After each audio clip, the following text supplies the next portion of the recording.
Assalamualaikum warahmatullahi wabarakatuh.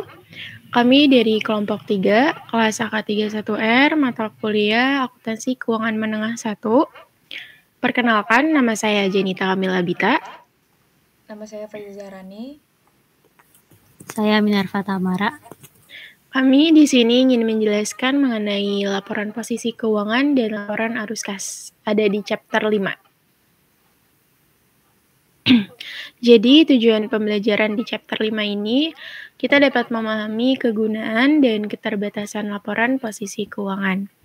Dapat menjelaskan elemen dan pengklasifikasian dalam laporan posisi keuangan, menyusun laporan posisi keuangan, menjelaskan tujuan dan kegunaan laporan arus kas, menjelaskan informasi yang terkandung dalam laporan arus kas, mengetahui dasar-dasar menyusun laporan arus kas, dan yang terakhir itu kita dapat menjelaskan informasi tambahan terkait laporan posisi keuangan dan laporan arus kas. Laporan posisi keuangan atau sering disebut neraca. Nah, fungsinya itu untuk melaporkan aset, liabilitas, dan modal entitas pada tanggal tertentu, memberikan informasi tentang sumber daya, kewajiban kepada kreditur, dan ekuitas dalam sumber daya bersih, dan membantu dalam memprediksi jumlah, waktu, dan ketidakpastian arus kas masa depan.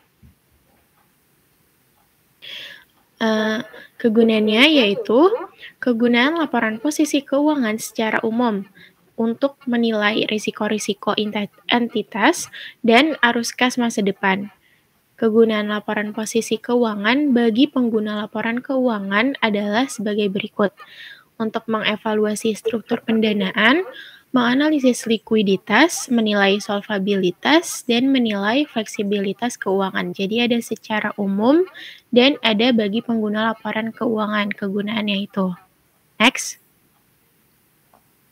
Ada pula keterbatasannya, yaitu pilihan pengukuran beberapa aset tertentu berdasarkan biaya perolehan atau biaya historis atau biaya perolehan terdepresiasi, bukan pada nilai kininya, sehingga tidak mencerminkan nilai wajar dari aset.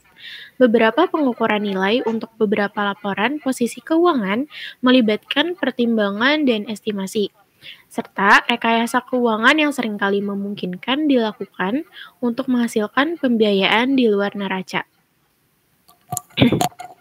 Ada pula elemen laporan posisi keuangan, terdiri atas aset. Aset adalah sumber daya yang dikuasai oleh entitas sebagai akibat dari peristiwa masa lalu, dan dari manfaat ekonomi di masa depan diharapkan akan diperoleh entitas. Yang kedua itu ada liabilitas. Nah, apa sih liabilitas? Liabilitas itu merupakan kewajiban entitas masa kini yang timbul dari peristiwa masa lalu. Penyelesaiannya diharapkan menghasilkan arus sumber daya entitas yang mengandung manfaat ekonomi. Dan yang ketiga itu ekuitas. Ekuitas ini adalah hak residual atas aset entitas setelah dikurangi oleh semua liabilitas. Next. Klasifikasi dalam laporan posisi keuangan. Jadi, aset dan liabilitas diklasifikasikan dengan suatu cara yang dapat memfasilitasi pengguna untuk dapat mengembangkan struktur entitas modal, likuiditas, solvabilitas, dan fleksibilitas keuangan. Nah, sehingga aset dan liabilitas yang diklasifikasikan ini berdasarkan operasi karakteristik perusahaan. Ada aset lancar. Nah, klasifikasi dalam laporan posisi keuangan. Jadi, aset dan liabilitas diklasifikasikan dengan suatu cara yang dapat memfasilitasi pengguna untuk dapat mengembangkan struktur entitas modal, likuiditas, solvabilitas, dan fleksibilitas keuangan.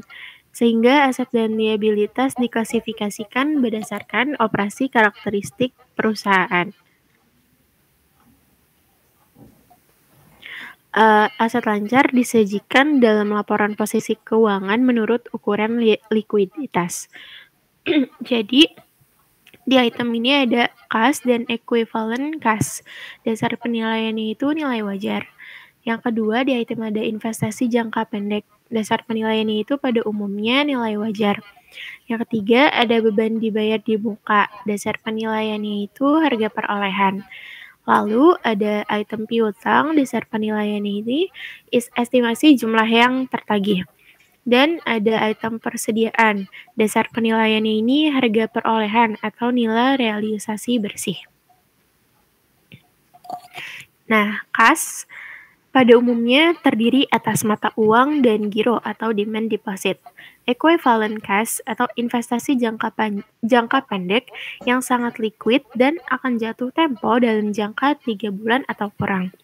Restriksi atau komitmen yang terkait dengan ketersediaan kas harus diungkapkan. Investasi jangka pendek. Jadi, ada portofolio dimiliki hingga jatuh tempo. Tipenya ini utang, dan penilaiannya itu harga perolehan yang diamortisasi. Klasifikasinya itu lancar dan tidak lancar. Yang kedua, ada portofolio diperdagangkan. Tipenya itu utang dan ekuitas. Penilaiannya itu dari nilai wajar, dan klasifikasinya itu lancar. Yang ketiga itu portofolio tersedia untuk dijual. Tipenya itu utang dan ekuitas, penilaiannya juga nilai wajar, dan klasifikasinya itu lancar dan tidak lancar. Lalu selanjutnya ada beban dibayar di muka. Ini merupakan pembayaran kas yang dicatat sebagai aset karena jasa atau manfaat akan diterima pada masa yang akan datang. Jadi, kas ini dibayar sebelum beban dicatat. Nah, pembayaran di muka ini sering berhubungan dengan asuransi, perlengkapan, iklan, sewa, dan pemeliharaan peralatan. Next. Lalu ada piutang. Jadi piutang ini tagihan kepada pelanggan atau lainnya atas uang, barang, dan jasa. Jadi pelanggan yang mempunyai utang ke kita itu disebut piutang. Next. Ada persediaan. Jadi pengungkapan dasar penilaian seperti lower of cost or market. Metode penetapan harganya itu seperti FIFO atau average cost. Next. Aset lancar dan tidak lancar. Pada umumnya terdiri atas investasi jangka panjang, aset tetap, aset tidak berwujud, dan aset lain yang bersifat tidak lancar.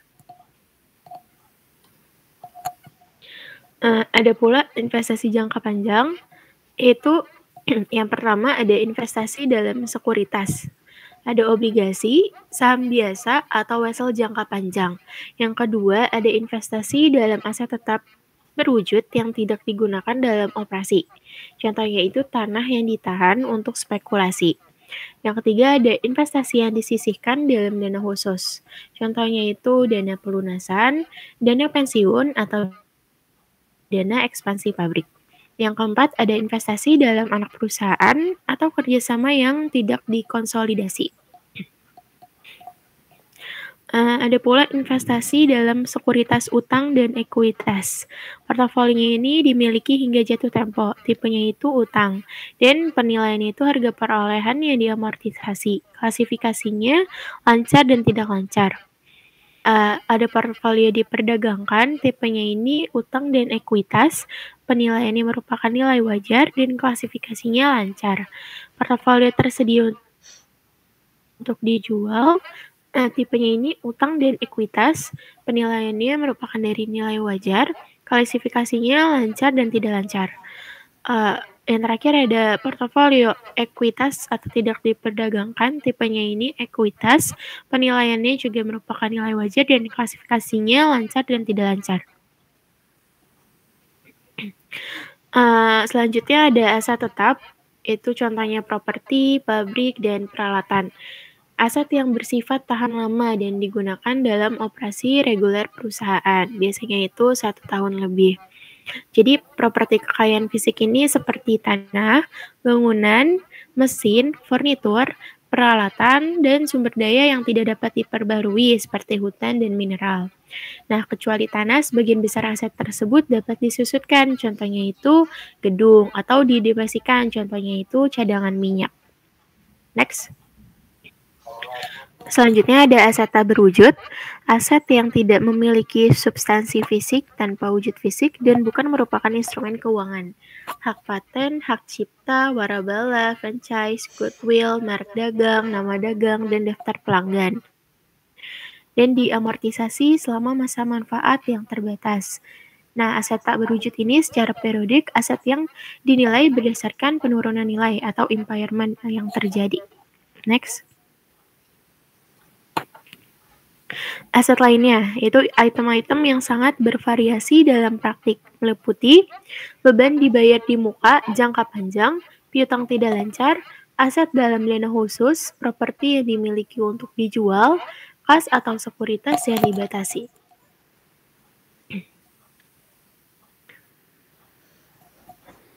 Laporan posisi keuangan atau sering disebut neraca. 1. Itu melaporkan aset, liabilitas, dan modal entitas pada tanggal tertentu. 2. Memberikan informasi tentang sumber daya, kewajiban kepada kreditur, dan ekuitas dalam sumber daya bersih. Dan membantu dalam memprediksi jumlah, waktu, dan ketidakpastian arus kas masa depan. Klasifikasi. Liabilitas jangka pendek. Liabilitas yang diperkirakan secara memadai akan dilunasi melalui penggunaan aset lancar atau penciptaan kewajiban lancar lainnya. 1. Utang yang berasal dari akuisisi barang dan jasa, utang usaha, utang gaji, utang pajak, dan lain-lain. 2. Penagihan yang diterima di muka sebelum barang dikirimkan atau jasa diberikan, pendapatan sewa yang belum dihasilkan, atau pendapatan dari pelanggan yang belum dihasilkan. 3. Kewajiban lainnya yang pelunasannya akan dilakukan dalam siklus operasi seperti bagian obligasi jangka panjang yang harus dibayarkan dalam periode berjalan atau kewajiban jangka pendek yang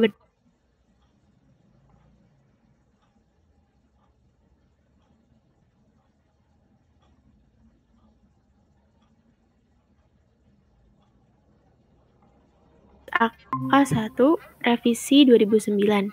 1. Liabilitas diharapkan akan diselesaikan dalam siklus operasi normalnya. 2.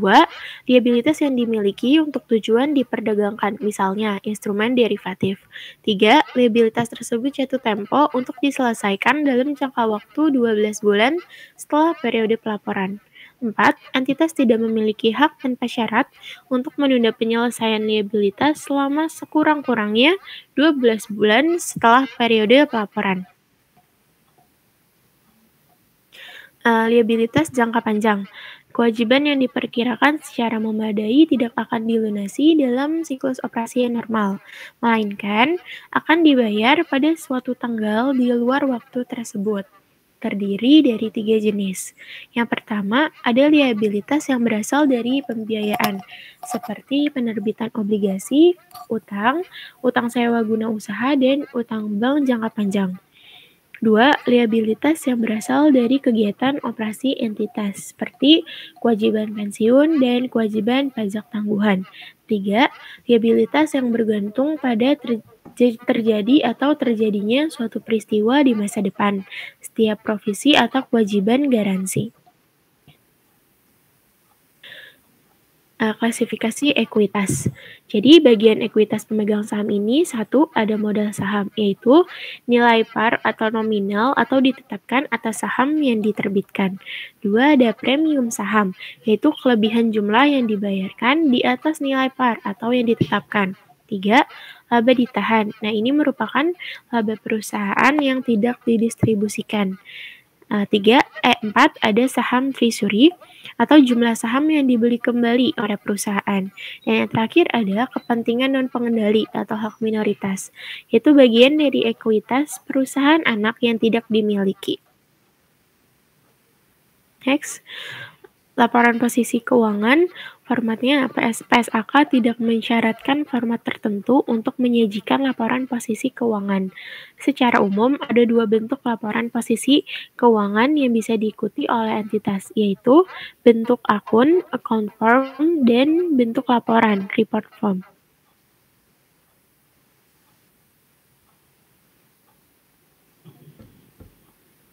Next, laporan posisi keuangan. Bentuk akun atau account form, bentuk akun menyajikan secara berdampingan, bagian kiri adalah aset dan bagian kanan adalah liabilitas dan ekuitas. Laporan posisi keuangan pada 31 Desember 2011. Jadi, aset lancar dan aset tidak lancar itu di sebelah kiri, serta liabilitas jangka pendek dan liabilitas jangka panjang dan ekuitas ada di sebelah kanan.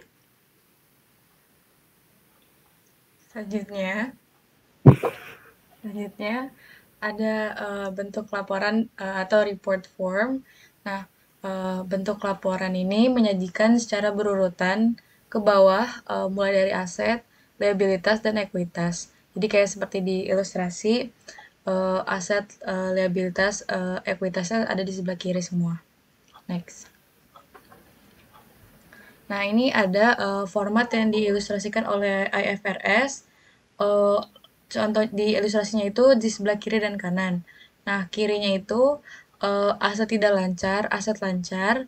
Sebelah kanannya itu ekuitas, liabilitas jangka panjang, terus ada liabilitas jangka pendek. Next. Nah, ini ada laporan posisi keuangan. Contohnya itu PT XYZ 31 Desember 2011. Asetnya dia itu ada aset lancar, itu terdiri dari kas dan setara kas sebesar 217.000, ada piutang usaha sebesar 250.000, ada persediaan sebesar 384.000, terus ada biaya dibayar di muka sebesar 682.000. Nah, jadi total aset lancarnya 1.533.000. Sementara itu ada aset tidak lancar, ada investasi dimiliki hingga jatuh tempo sebesar 288.000,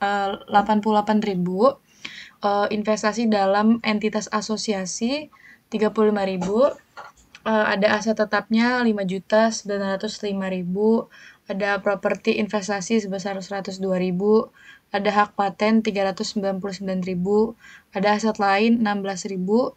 Jadi total aset tidak lancarnya itu 6.745.000.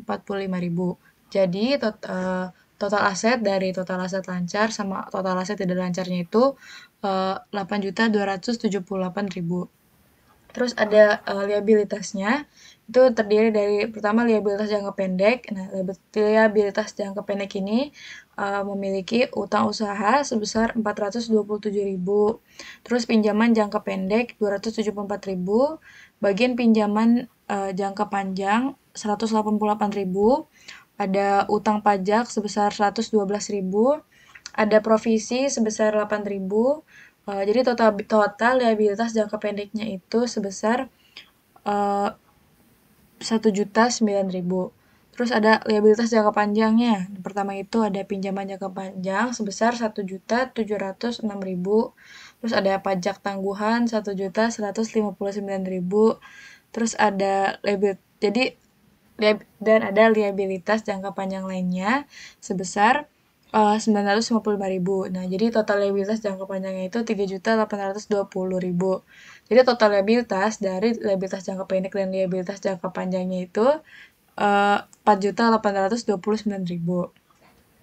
Terus ada ekuitasnya terdiri dari modal saham sebesar 3.002.000, saldo laba 388.000, ada komponen ekuitas lainnya itu 59.000. Jadi total ekuitasnya itu 3.449.000. Jadi total liabilitas dan ekuitasnya balance sebesar 8.278.000. Next. Nah, pengungkapan posisi keuangan. Entitas mengungkapkan dalam laporan posisi keuangan atau dalam catatan atas laporan posisi keuangan subklasifikasi dari pos-pos yang disajikan. Perincian subklasifikasi bergantung pada penentuan di PSAK. Misalnya, pertama itu ada piutang, antara piutang usaha, pihak ketiga, dan piutang usaha dengan pihak terrelasi. Yang kedua, persediaan. Di subklasifikasi antara persediaan bahan baku, barang dalam proses, dan barang jadi. Yang ketiga itu ada aset tetap. Di subklasifikasi terpisah menurut kelompok aset tetap. Misalnya itu tanah, bangunan, dan peralatan. Next. Terus pengungkapan juga dapat disajikan pada laporan posisi keuangan atau dapat juga di laporan perubahan ekuitas atau catatan atas laporan keuangan. Misalnya informasi mengenai jenis saham, yaitu jumlah saham modal dasar dan jumlah saham diterbitkan dan disetor penuh dan nilai nominal saham. Next.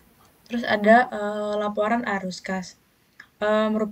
Laporan arus kas merupakan laporan yang menyajikan informasi tentang arus kas masuk dan arus kas keluar dan setara kas suatu entitas untuk suatu periode tertentu. Melalui laporan arus kas, pengguna laporan keuangan dapat mengetahui bagaimana entitas menghasilkan dan menggunakan kas dan setara kas. Next. Tujuan utama dari laporan arus kas itu menyajikan informasi tentang perubahan arus kas dan setara kas yang berasal dari penerimaan kas dan pengeluaran kas suatu entitas untuk suatu periode tertentu. Laporan arus kas menyediakan jawaban dari beberapa pertanyaan berikut. Pertama, dari mana kas berasal, terus digunakan untuk apa saja kas, dan pertanyaan ketiga, bagaimana perubahan dari saldo kas. Next. Nah, kegunaan dari laporan arus kas itu yang pertama bisa untuk mengevaluasi kemampuan entitas dalam menghasilkan kas dan setara kas, waktu, dan kepastian dalam menghasilkannya. Yang kedua, untuk mengevaluasi struktur keuangan entitas, termasuk likuiditas dan solvabilitas, dan kemampuannya dalam memenuhi kewajiban dan membayar dividen. Yang ketiga, untuk memahami pos yang menjadi selisih antar laba rugi periode berjalan dengan arus kas neto dari kegiatan operasi akrual. Analisis perbedaan ini seringkali dapat membantu dalam mengevaluasi kualitas laba entitas. Next. Terus juga kegunaan yang keempat itu dapat membandingkan kinerja operasi antar entitas yang berbeda karena arus kas neto dari laporan arus kas tidak dipengaruhi oleh perbedaan pilihan metode akuntansi dan pertimbangan manajemen. Tidak seperti basis akrual yang digunakan dalam menentukan laba rugi entitas. Terus kegunaan yang lainnya memudahkan pengguna laporan keuangan untuk mengembangkan model untuk menilai dan membandingkan nilai kini arus kas masa depan antar entitas yang berbeda. Next. Lalu ada kas dan setara kas di laporan arus kas. Kas terdiri atas saldo kas, cash on hand, dan rekening giro.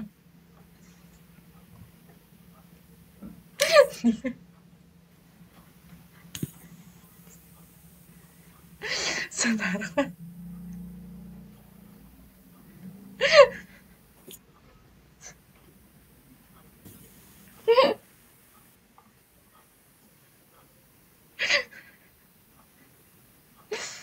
setara kas adalah investasi yang sifatnya sangat liquid, dapat segera dikonversi menjadi kas.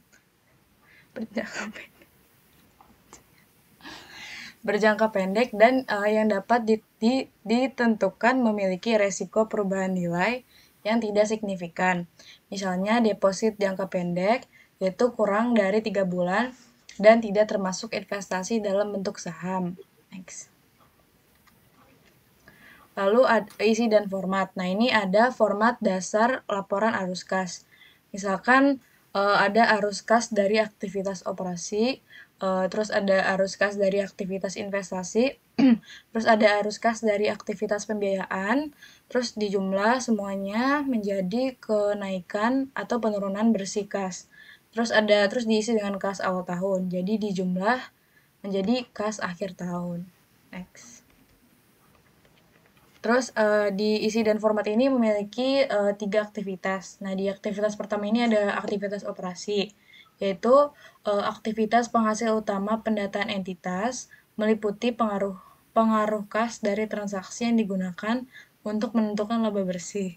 Terus arus kas masuk, di arus kas masuknya itu terdapat penjualan barang dan jasa, penerimaan royalti atau komisi, pendapatan bunga, atau dapat juga masuk di aktivitas investasi, dan dividen yang diterima itu juga dapat masuk di aktivitas investasi. Nah, di arus kas keluarnya itu pembayaran kepada pemasok, pegawai pada pajak, dan bunga pinjaman. Nah, ini juga dapat masuk di aktivitas pendanaan. Next. Yang kedua, di aktivitas kedua itu ada investasi. Aktivitas ini berupa perolehan dan pelepasan aset jangka panjang, serta investasi lain yang tidak termasuk setara kas. Di arus kas masuknya itu terdapat penjualan aset tetap, penjualan aset tak berwujud, penjualan saham, atau instrumen utang entitas lain, penerimaan dan pembayaran pinjaman yang diberikan kepada entitas lain. Terus di arus kas keluarnya, itu pembelian aset tetap, pembelian aset tak berwujud, pembelian investasi saham atau instrumen utang lain. Terus ada pengeluaran untuk pemberian pinjaman kepada entitas lain. Next. Terus di aktivitas ketiga itu ada pendanaan. Nah, aktivitas ini mengakibatkan perubahan dalam jumlah serta komposisi kontribusi modal dan pinjaman entitas, meliputi perolehan sumber daya dari pemilik dan komposisinya kepada mereka dengan pengembalian atas investasinya. Terus yang B, pinjaman uang dari kreditor serta pelunasannya. Nah, di arus kas masuknya itu ada menerbitkan saham, menerbitkan instrumen uang. Sementara di arus kas keluarnya itu membeli kembali saham atau saham treasury, terus membayar utang atau pinjaman, terus membayar dividen kepada pemegang saham, dapat juga masuk di aktivitas operasi. Next. Arus kas masuk dan kas keluar yang diklasifikasikan menurut aktivitas. Jadi untuk arus kas masuk itu dibagi menjadi 3, ada aktivitas operasi, aktivitas investasi, dan aktivitas pembiayaan. Begitu juga untuk arus kas keluar, ada aktivitas operasi, aktivitas investasi, dan aktivitas pembiayaan. Untuk arus kas masuk di aktivitas operasi itu ketika penerimaan kas, yaitu pendapatan melebihi pengeluaran kas atau beban. Di aktivitas investasi ada penjualan properti, pabrik dan peralatan, penjualan sekuritas utang atau ekuitas entitas lain, dan penagihan pinjaman dari entitas lain. Dan di aktivitas pembiayaan ada penerbitan sekuritas ekuitas dan penerbitan utang, obligasi dan wesel. Dan untuk arus kas keluar di aktivitas operasi itu ketika pengeluaran kas atau beban melebihi penerimaan kas atau pendapatan. Di aktivitas investasi itu pembelian properti, pabrik dan peralatan, pembelian sekuritas utang atau ekuitas entitas lain, dan pinjaman kepada entitas lain. Dan untuk aktivitas pembiayaan itu ada pembayaran dividen, penebusan utang, dan pembelian kembali modal saham. Selanjutnya ada penyusunan laporan arus kas. Jadi sumber informasi untuk membuat laporan arus kas itu berasal dari 3 hal. Yang pertama itu dari laporan posisi keuangan komparatif, yang kedua dari laporan laba rugi komprehensif periode berjalan, dan yang ketiga dari data transaksi terpilih. Nah, arus kas dari aktivitas operasi ini dapat disajikan dengan 2 metode, yaitu metode langsung dan metode tidak langsung. Untuk metode langsung ini, dia memperinci arus kas aktual dari kegiatan operasi entitas. Ketika metode ini digunakan, informasi dapat diperoleh dari catatan akuntansi entitas atau dengan menyesuaikan 3 hal, yaitu penjualan, beban pokok penjualan, dan pos-pos lain dalam laporan laba rugi komprehensif. Nah, berikut adalah bagian aktivitas operasi menggunakan metode langsung. Jadi, yang pertama ada penerimaan kas dari pelanggan 285 juta, dikurangi dengan pembayaran kas kepada pemasok sebesar 150 juta. Setelah itu ada pembayaran kas kepada karyawan 84 juta. Setelah itu ada pembayaran bunga 27 juta dan ada pembayaran pajak 15 juta. Jadi arus kas neto dari aktivitas operasinya itu sebesar 9 juta.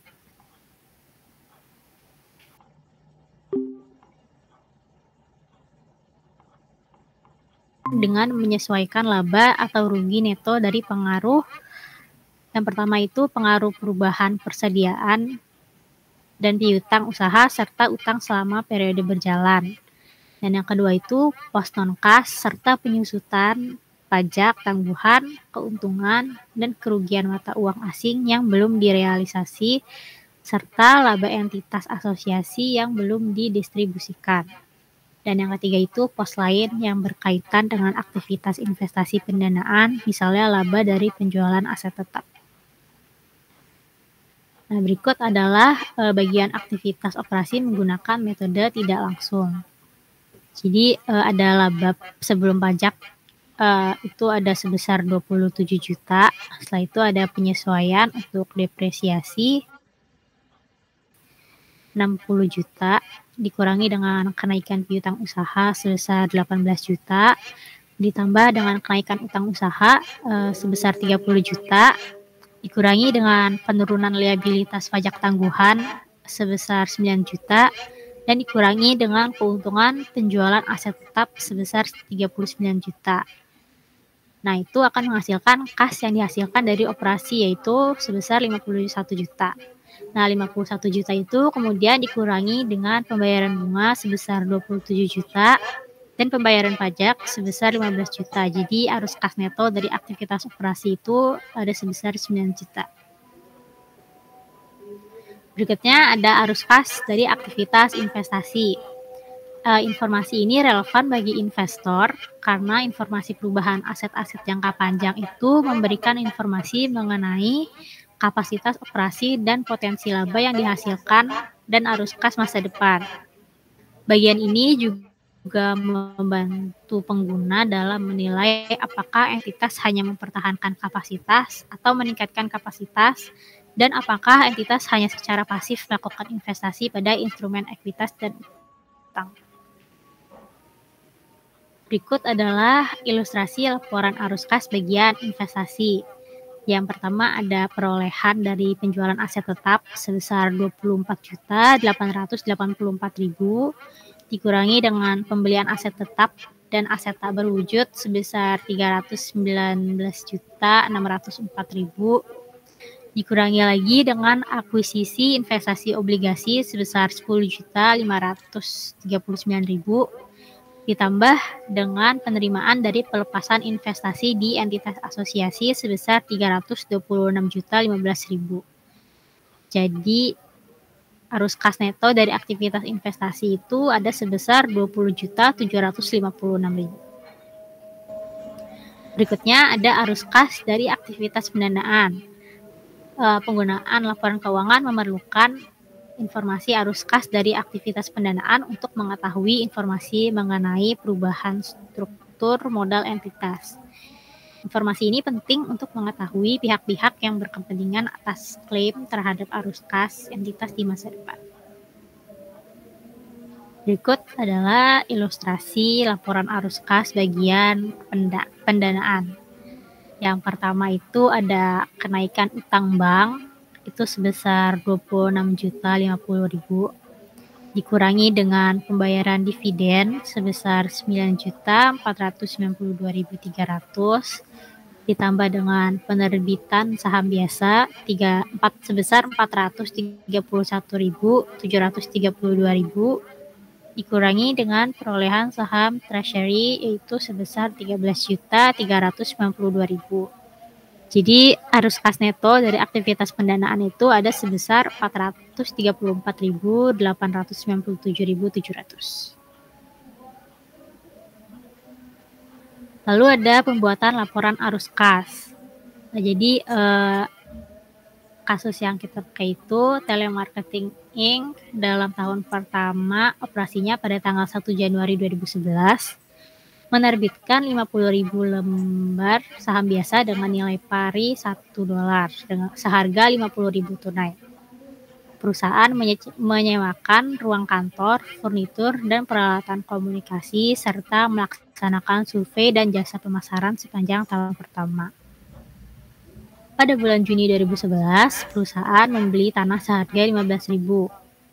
Laporan posisi keuangan komparatif pada awal dan akhir tahun 2007 ditunjukkan dalam ilustrasi berikut. Jadi di neraca di bagian pasifa itu ada kas 31.000, itu dia berarti naik 31.000. Setelah itu ada piutang usaha 41.000, itu juga naik, dan ada tanah sebesar 15.000, itu juga naik. Jadi total aktifanya ada sebesar 87.000. Setelah itu di bagian kewajiban dan ekuitas pemegang saham, itu yang pertama ada utang usaha sebesar 12.000. Setelah itu ada saham biasa 50.000 dan ada laba ditahan 25.000. Jadi totalnya ada 87.000. Setelah itu di bagian laporan laba ruginya, yang pertama ada pendapatan sebesar 172.000. Setelah itu ada beban operasi sebesar 120.000. Itu akan menghasilkan laba sebelum pajak penghasilan, yaitu 52.000. Setelah itu 52.000-nya ditambah dengan 13.000, yaitu pajak penghasilan. Jadi laba bersihnya itu ada sebesar 39.000. Informasi tambahannya di sini dividen sebesar 14.000 telah dibayarkan selama tahun berjalan. Penentuan, jadi kas yang disediakan oleh aktivitas atau digunakan dalam operasi, dan yang kedua kas yang disediakan oleh atau digunakan dalam aktivitas investasi dan pembiayaan. Yang ketiga perubahan, yaitu kenaikan atau penurunan kas selama periode berjalan. Dan yang keempat itu rekonsiliasi perubahan kas dengan saldo kas awal dan saldo kas akhir. Jadi untuk penyusunan laporan arus kasnya itu yang pertama untuk cash flows from operating activities-nya ada net income sebesar 320.750. Setelah itu adjustment to reconcile net income to net cash provided by operating activities. Yang pertama ada depreciation expense 88.400. Setelah itu ada amortization of intangibles 16.300. Setelah itu ada gain on sale of plant assets itu dikurang 8.700. Setelah itu ada increase in account receivable itu juga dikurang 11.000. Setelah itu ada decrease in inventory 15.500.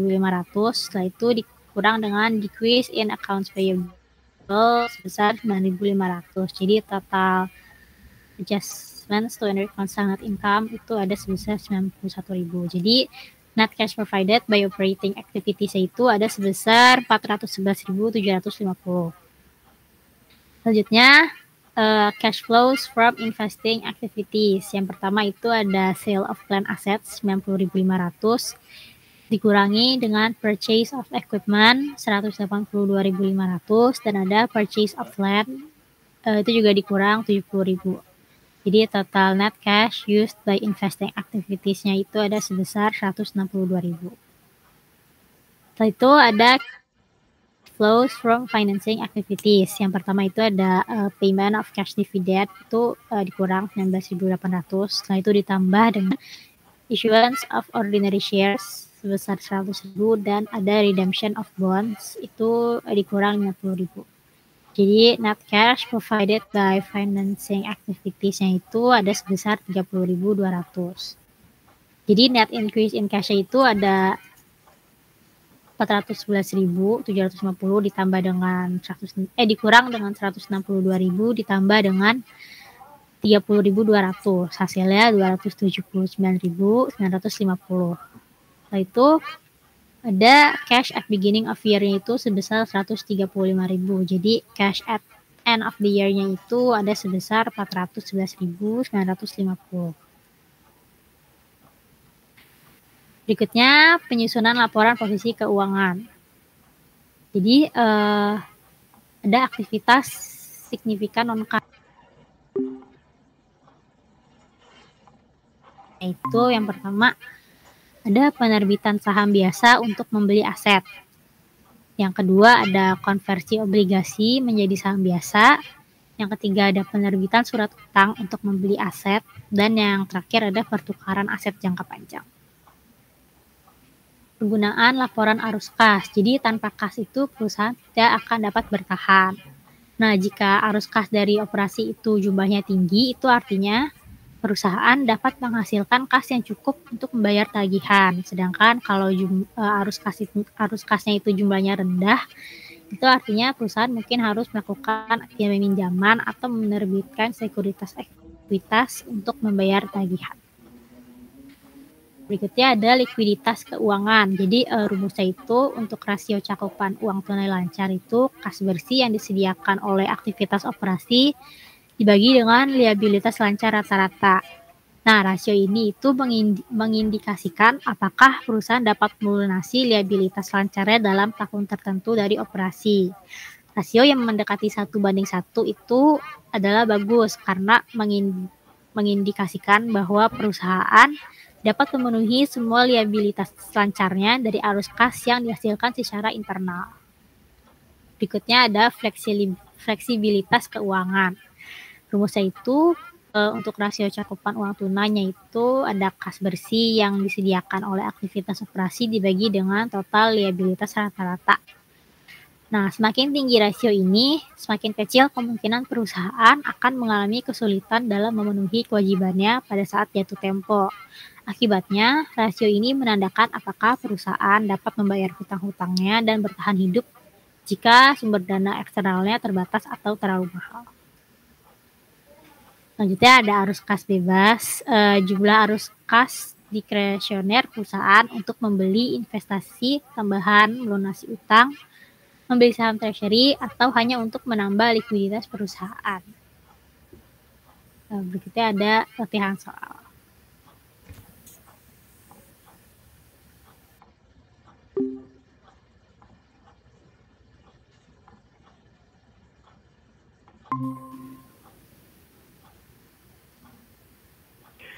Baik, untuk latihan soal yang pertama itu ada soal E4.3. Soalnya itu disajikan di bawah ini adalah saldo akun tertentu dari WD Products Co. Jadi ada rent revenue itu 6.500, ada interest expense sebesar 12.700, ada beginning retained earnings yaitu 114.400, ada ending retained earnings itu 134.000, ada dividend revenue sebesar 71.000, ada sales returns and allowance yaitu 12.400, ada sales discount itu 7.800, ada selling expense yaitu sebesar 99.400, ada sales revenue yaitu 400.000, ada income tax expense sebesar 26.600, ada COGS sebesar 184.400, ada administrative expense yaitu 82.500. Nah, instruksinya itu dengan menggunakan informasi di atas, hitung sebagai berikut. A. Total pendapatan bersih, B. Laba bersih, dan C. Dividen yang diumumkan selama tahun berjalan. Jadi untuk soal yang A yaitu total net revenue. Tadi sales revenue-nya ada 390.000. Dikurangi oleh sales discount 7.800 dan sales returns 12.400. Jadi dikuranginnya itu 20.200. Nah, net sales-nya itu jadi 369.800. Lalu ada dividend revenue sebesar 71.000 dan ditambah rent revenue itu sebesar 6.500. Jadi total net revenue-nya itu sebesar 447.300. Untuk instruksi yang B itu mencari net income. Jadi total net revenue-nya dari yang kita hitung di A itu 447.300 dikurangi oleh semua expense. Nah, expense-nya itu ada yang pertama ada COGS, ada 184.400.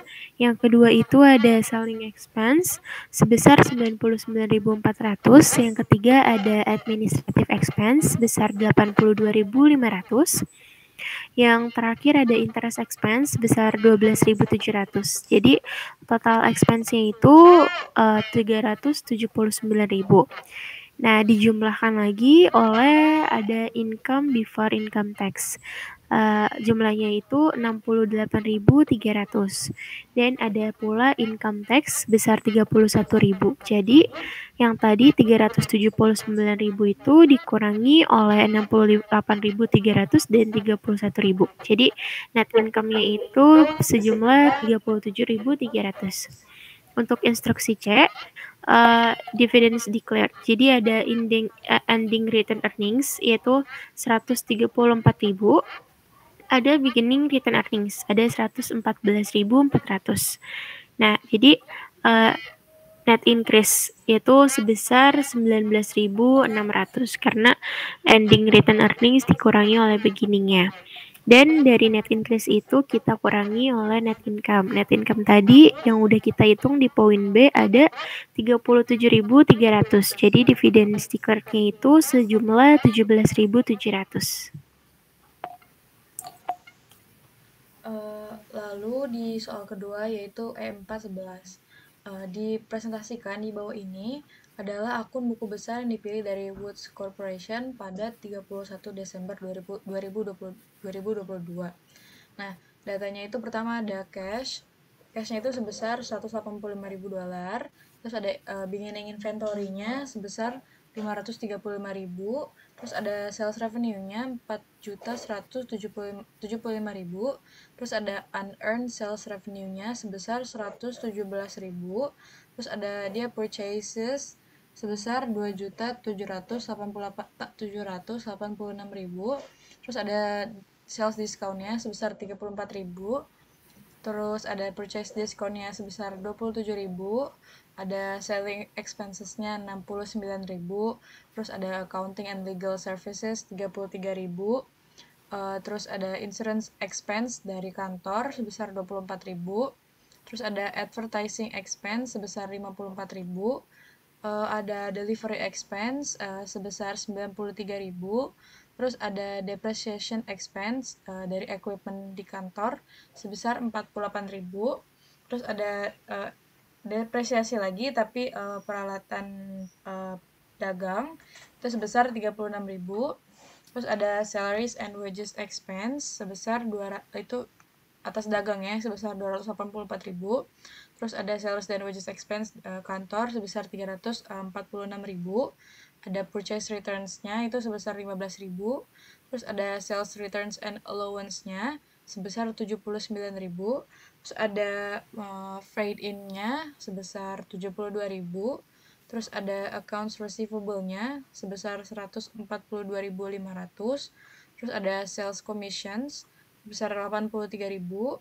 Terus ada telepon and internet expense dari penjualannya sebesar 17.000. Terus ada utilities expense kantor sebesar 32.000. Ada miscellaneous office expenses sebesar 8.000. Ada rent revenue 240.000. Terus ada loss on sale of division sebesar 60.000. Ada interest expense sebesar 176.000. Ada share capital ordinary $10 per itu 900.000. Nah, tarif pajak efektif food untuk semua item adalah 30%. Inventaris fisik menunjukkan bahwa cash on hand atau persediaan akhir adalah $686.000. Instruksinya, siapkan laporan laba rugi atau net income 2022 untuk Woods Corporation. Next. Nah, ini ada laporan laba rugi atau income statement dari Woods Corporation. Tadi net sales-nya dia itu sebesar 4.062.000. Terus cost of goods sold-nya sebesar 2.665.000. Jadi gross profit-nya dikurang 4.062.000 dikurang 2.665.000 menjadi 1.397.000. Nah, terus ada selling expenses-nya sebesar 636.000 ditambah sama administrative expenses-nya 490.000 ditambah jadinya 1.127.000. Nah, tambahan ini dikurang sama gross profitnya menjadi 270.000. Jadi 1.397.000 dikurang 1.127.000 menjadi 270.000. Terus ada other income dan expense lainnya. Pertama itu ada rent revenue. Rent revenue itu sebesar 240.000. Jadi income from operationsnya sebesar 510.000 berasal dari 270.000 ditambah 240.000. Terus juga ada interest expense sebesar 176.000. Nah, dikurang menjadi 334.000. Nah, 334.000 ini menjadi income before income tax. Terus ada income tax-nya sebesar 100.200. Nah, itu nanti dikurang sama income before income tax-nya. Jadi income from continuing operations-nya sebesar 233.800 berasal dari 334.000 dikurang 100.200. Terus ada terus dia juga discontinued operation. Nah, berarti kan loss on sale of division sebesar 60.000, terus dikurang applicable income tax sebesar 18.000 menjadi 42.000. Jadinya net income-nya sebesar 191.800 berasal dari 233.800. Itu tadi income from continuing operations dikurang sama 42.000 itu applicable income tax-nya jadi 191.800. Nah, terus dicari tahu earnings per share-nya itu income from continuing operations-nya sebesar 2,6, terus discontinued operation net of tax sebesar 0,47. Jadi net income per share-nya itu 2,13. Next. Dalam soal ketiga itu dari P4.3.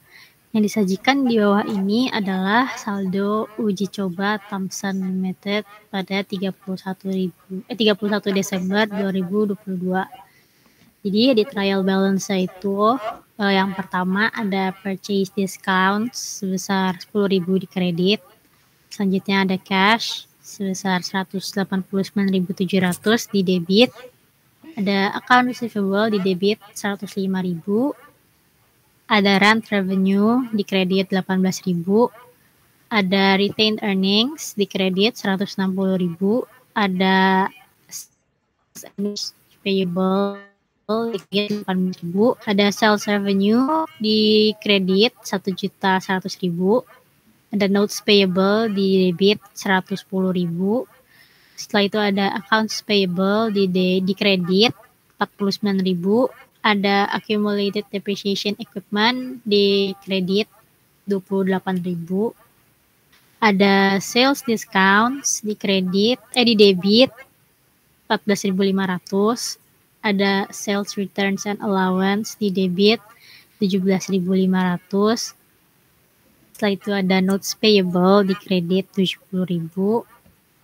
Ada selling expense di debit 232.000. Ada administrative expenses di debit sebesar 99.000. Setelah itu ada share capital ordinary di kredit 300.000. Ada income tax expense di debit 53.900. Ada cash dividends di debit sebesar 45.000. Setelah itu ada allowance for doubtful accounts di kredit sebesar 5.000. Setelah itu ada supplies di debit 14.000. Ada freight in di debit 20.000. Ada land di debit 70.000. Ada equipment 140.000 di debit. Setelah itu ada bonds payable di kredit 100.000. Ada gain on sale of land 30.000 di kredit. Dan ada accumulated depreciation buildings di kredit sebesar 19.600. Ada inventory di debit 89.000. Dan ada buildings di debit 98.000. Dan yang terakhir adalah purchases di debit 610.000. Nah, jadi di debit itu totalnya ada 1.907.600 dan di kredit sama 1.907.600. Nah, jumlah fisik inventaris pada Desember menghasilkan jumlah persediaan sebanyak 64.000. Dengan demikian, biaya barang yang dijual untuk tahun 2022 adalah sebesar 645.000. Instruksinya, siapkan laporan laba rugi dan laporan laba ditahan. Asumsikan bahwa satu-satunya perubahan laba ditahan selama tahun berjalan adalah laba bersih dan dividen. 30.000 saham biasa beredar sepanjang tahun. Jadi penyelesaiannya itu untuk Thomson income statement-nya. Pertama ada net sales sebesar 4.062.000. Setelah itu dikurangi dengan COGS atau cost of goods sold itu sebesar 2.655.000. Jadi gross profit-nya itu ada sebesar 1.397.000. Kemudian ada selling expenses sebesar 636.000 dan ada administrative expenses sebesar 491.000. Nah, itu dijumlahkan jadi 1.127.000. Nah, 1.397.000 itu dijumlahkan dengan 1.127.000 itu jadinya dikurang jadinya itu 270.000. Setelah itu ada other income and expenses. Yang pertama ada rent revenue sebesar 240.000. Nah, setelah itu ada income from operations. Itu didapatkan dari 270.000 yang tadi itu dijumlahkan dengan rent revenue yang 240.000. Hasilnya 510.000. Setelah itu ada interest expense sebesar 176.000. Nah, dari situ kita bisa tahu income before income tax, yaitu dari 510.000 dikurangi dengan interest expense-nya 176.000, jadi 334.000. Setelah itu ada income tax 100.200. Dari situ kita bisa tahu income from continuing operations, yaitu sebesar 233.800. Itu didapatkan dari 334.000 income before tax-nya. Income before income tax-nya dikurangi dengan income tax-nya 100.200. Nah, selanjutnya untuk discontinued operations-nya itu yang pertama ada loss on sale of division sebesar 60.000. Setelah itu ada applicable income tax. Ini tuh dikurang, jadinya 60.000 dikurang dengan 18.000. Hasilnya itu 42.000. Jadi net income-nya itu ada 233.800 dikurang dengan 42.000. Jadi hasilnya itu 191.800. Kemudian untuk mencari earning per share-nya itu untuk income from continuing operations itu ada sebesar 2,6 dan discontinued operations-nya itu net of tax-nya itu ada sebesar 0,47.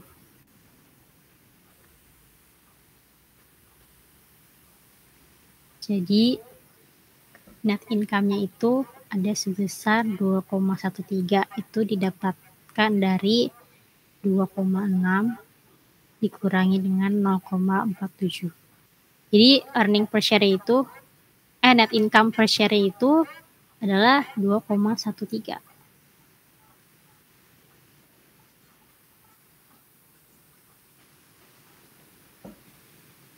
Sekian dari kelompok kami, terima kasih.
masyarakat berangkat ke